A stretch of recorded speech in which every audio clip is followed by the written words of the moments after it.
जी बच्चे, नेक्स्ट है हमारा measuring the recoverable amount of the asset. कहता है what is an asset recoverable amount. Recoverable amount of an asset should be measured as the higher of, formula है, अपने notes में जब आप लिखें तो बाकायदा लिख लीजिएगा। फिलहाल हमें बोर्ड अवेलेबल नहीं है, वरना मैंने आपको बाकायदा शो करना था। Higher of the asset fair value less cost of disposal और इट्स वैल्यू इन यूज। ठीक है जी, तो ये इन दोनों में से जो हायर होगी ना उसको हम रिकवरेबल अमाउंट कहेंगे। ये इन्वेंट्री के उल्ट है, वहाँ पे हम क्या कहते हैं लोअर ऑफ कॉस्ट एनआरवी, यहाँ पे उसके उल्ट है, हम हायर की बात कर रहे हैं जी। इन दोनों बातों में हर वजाहत की जरूरत नहीं है, क्योंकि जो फेयर वैल्यू में से उसको लेस करना है कॉस्ट ऑफ डिस्पोजल को, उस कॉस्ट ऑफ डिस्पोजल भी हमें पता है, हमने थोड़ी देर पहले डिस्कस किया कि क्या चीज़ होती है, और फेयर वैल्यू हम ऑलरेडी इनिशियल नॉलेज की बेस पे जानते हैं। तो ये नीचे वजाहत है उसकी, अगर आप पढ़ना चाहें कि कौन कौन सी कास्ट आपको पढ़ सकती हैं किसी चीज़ को बेचने के लिए। अच्छा, if there is an active market in the asset the fair value should be based on the market price.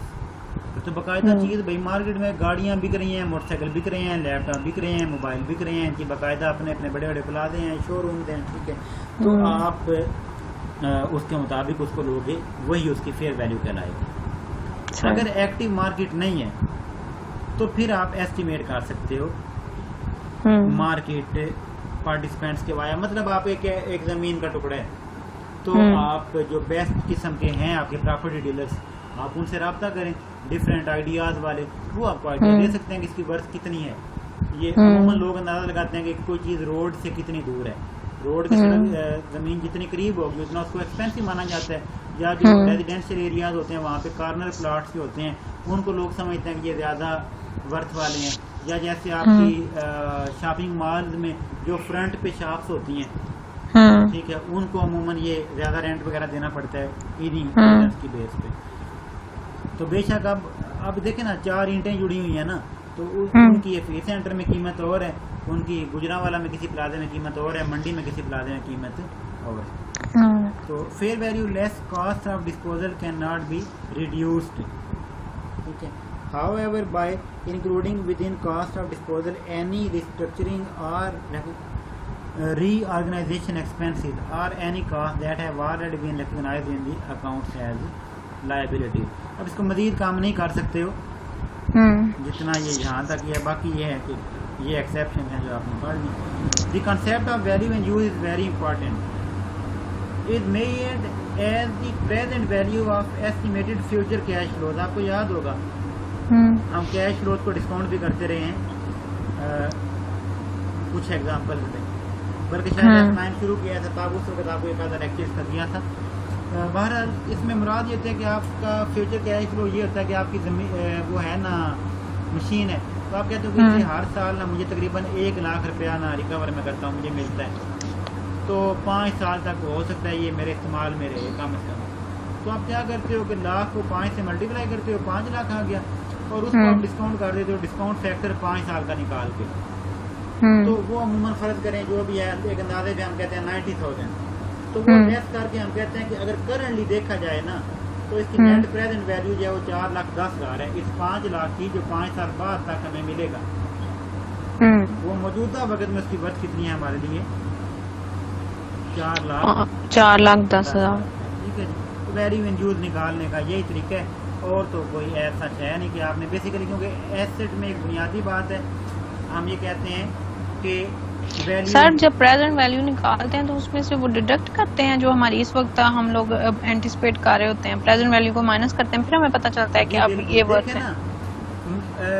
आज का रुपया और कल का रुपया, उसमें से आज वाला वो अमूमन ज्यादा भारी होता है। देखें ना, कहते हैं भले वक्तों में 5 रुपया दिया था, आज तो 5 रुपया बच्चे शायद दीदी लेते हैं, ठीक है। तो उस वक्त के जो पैसे थे और आज के जो पैसे हैं वो हैं तो सेम ही। तब लोगों का 12,000 में गुजारा हो जाता था, अब 72,000 में होता है। लाइफ स्टाइल वैसे ही है, ठीक है। इसका मतलब है कि तब का जो 12,000 था वो आज के 72,000 से बहुत भारी है। इसी तरह से अगर कोई बंदा मुझसे आज 1 लाख रुपया कर्ज लेता है और वो मुझे 10 साल बाद लाख वापस करता है, तो वो असल में मुझे 10 लाख नहीं वापस कर रहा, लाख मेरा नहीं वापस कर रहा, वो मुझे हार्डली कोई 70-80 हज़ार रुपया वापस कर रहा है, क्योंकि इतनी आज के हिसाब से जी, क्योंकि इतनी तो कम से कम कमी हो गई ना वैल्यू में चीज़ पैसा किस तरह। इसलिए तो बिजनेस सारा उधार पे होता है ना। बिजनेस के पास पैसे हों भी तो लोग क्रेडिट पे बिजनेस करते हैं, कि जो पैसा उनके पास होता है ना वो अपने पास ही रखना चाहते हैं। वो जो बैंक से लेते हैं उसको वो इस्तेमाल करेंगे, और उनको तो पता है ना कि आज कर्जा लिया है 5 साल बाद इतने ही पैसे वापस करने हैं ना। तो पता है वो पूरी कैलकुलेशन होती हैं कि किस तरीके से इसमें वो जो मेक और बाय डिसीजन भी आप देखते हो, ठीक है, कि अगर ऐसे करें तो क्या है, अगर ऐसे करें तो क्या है, F5 में जो है। जी जी जी बच्चे, ये हमारा दूसरी चीज़ थी। अब अगली बात है रिकग्निशन एंड मेजरमेंट। तो जी रूल क्या है? If the recoverable amount of an asset is lower than carrying amount, तो आपने कैरिंग अमाउंट को रिड्यूस कर देना होता है। कहाँ पे लेके आना होता है रिकवरेबल अमाउंट पर? मेरे हिसाब से बंदा यूं कह सकता है कि बेसिकली आपने रिकॉर्ड रिकवरेबल अमाउंट पे करना होता है। ठीक हो गया ना। जो कमी है उसको हम इम्पेयरमेंट लॉस बोल देते हैं। लाइक मैंने कहा कि 50 की चीज़ है आपकी बुक्स में, उसकी जो हमने फाइंड की वैल्यू एंड यूज वो थी 40,000, तो आप उसको 40 पे लेके आए 50 से, तो 10,000 का इम्पेयरमेंट लॉस है। इम्पेयरमेंट लॉस को आप बिल्कुल सेम तरीके से बेसिकली ट्रीट करते हो जिस तरीके से